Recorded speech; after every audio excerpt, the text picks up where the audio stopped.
Bienvenidos al canal de Mate al Día. En esta ocasión veremos la clasificación de los números decimales. Para ello primero vamos a reconocer un concepto bastante elemental de qué forma tiene un número decimal. Tenemos un ejemplo aquí, el número 4,25. Los números decimales tienen la característica de poseer dos partes. La parte que está antes de la coma, a la que se le conoce como parte entera,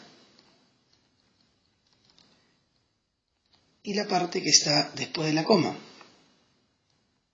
a la que se le conoce como parte decimal.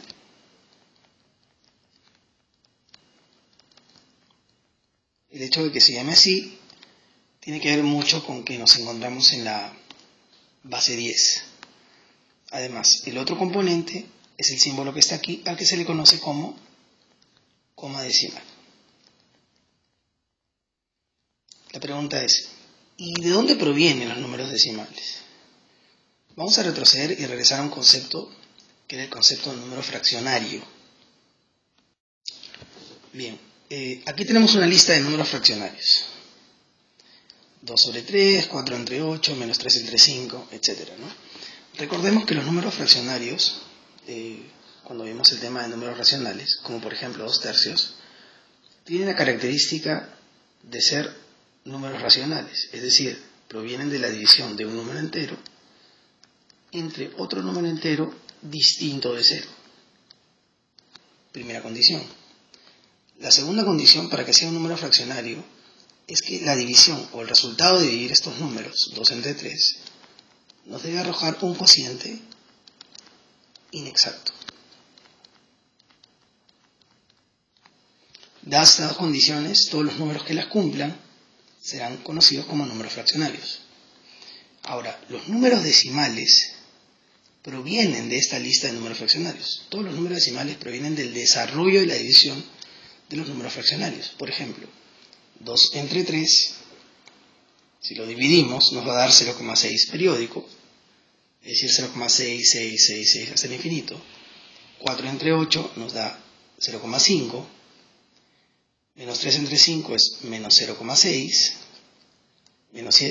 7 entre menos 2 es igual a menos 3,5.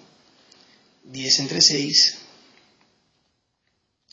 nos dará 1,6 periódico. Entonces, como podemos observar, al dividir cualquier número fraccionario, al arrojar una división inexacta, estos números que se originan son justamente los números decimales. Bien, ahora, ¿y estos números decimales cómo se clasifican? Bien, la primera clasificación o subdivisión que podríamos encontrar es que los números decimales se pueden dividir entre exactos e inexactos. ¿A quiénes llamamos números decimales exactos? Bien, son aquellos números que poseen una cantidad de cifras decimales limitada, es decir, que se puede contar.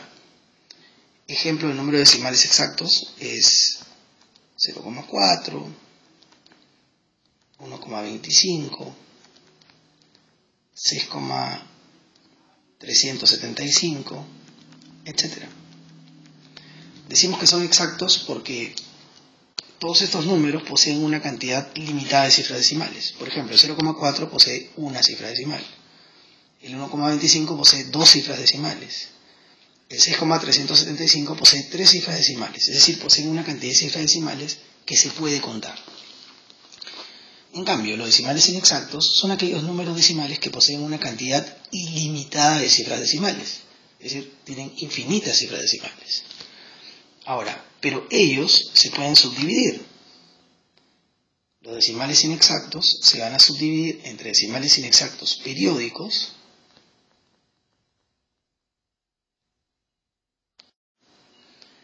y no periódicos.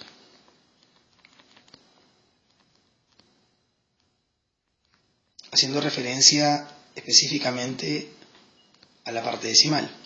Ahora, los periódicos se van a dividir en dos tipos. Pueden ser periódicos puros o pueden ser periódicos mixtos. Bien, Ahora sí, veamos algunos ejemplos de los decimales inexactos para que esto quede claro. Bien. Un número decimal periódico puro, por ejemplo, es el 0,3, que se simboliza de esta forma. ¿Por qué?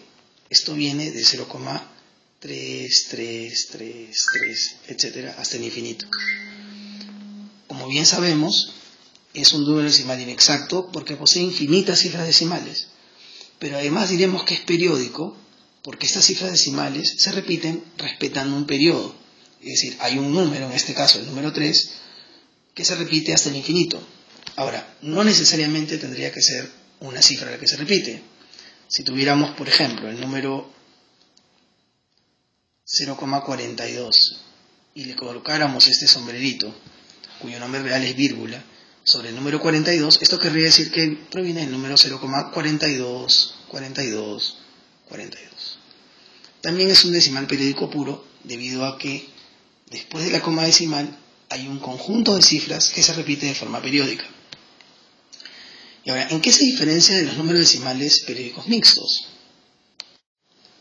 Un número decimal periódico mixto, por ejemplo, podría ser el 0,13 con el sombrerito sobre el 3. Esto querría decir 0,13333.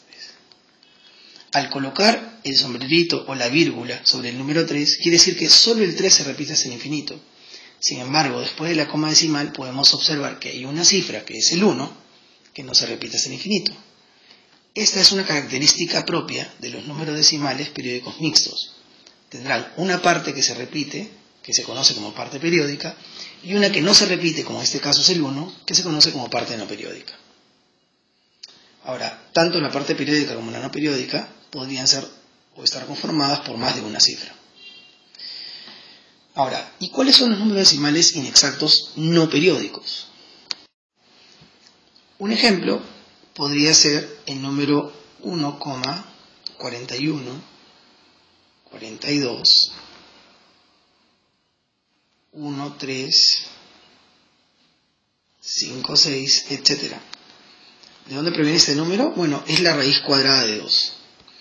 Podemos observar que, si bien es cierto, la parte decimal se repite hasta el infinito, mejor dicho, es infinita o tiene infinitas cifras decimales, estas no se repiten con ninguna periodicidad, lo que los hace justamente no periódicos.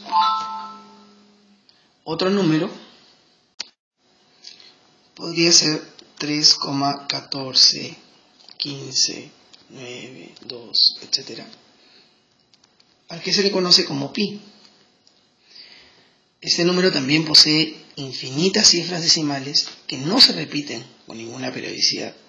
Por lo tanto, se le conoce como números decimales inexactos no periódicos.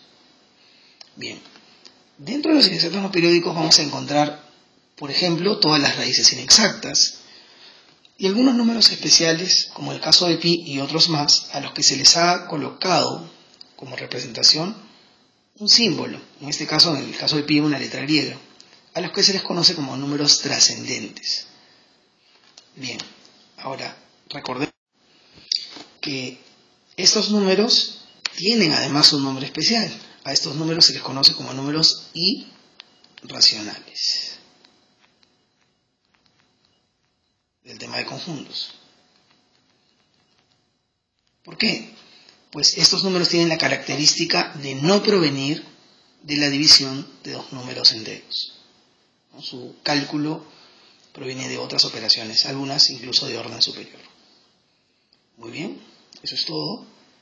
Espero que le puedan dar me gusta al video y, si creen conveniente, suscribirse al canal de Mate al Día. Hasta el próximo video.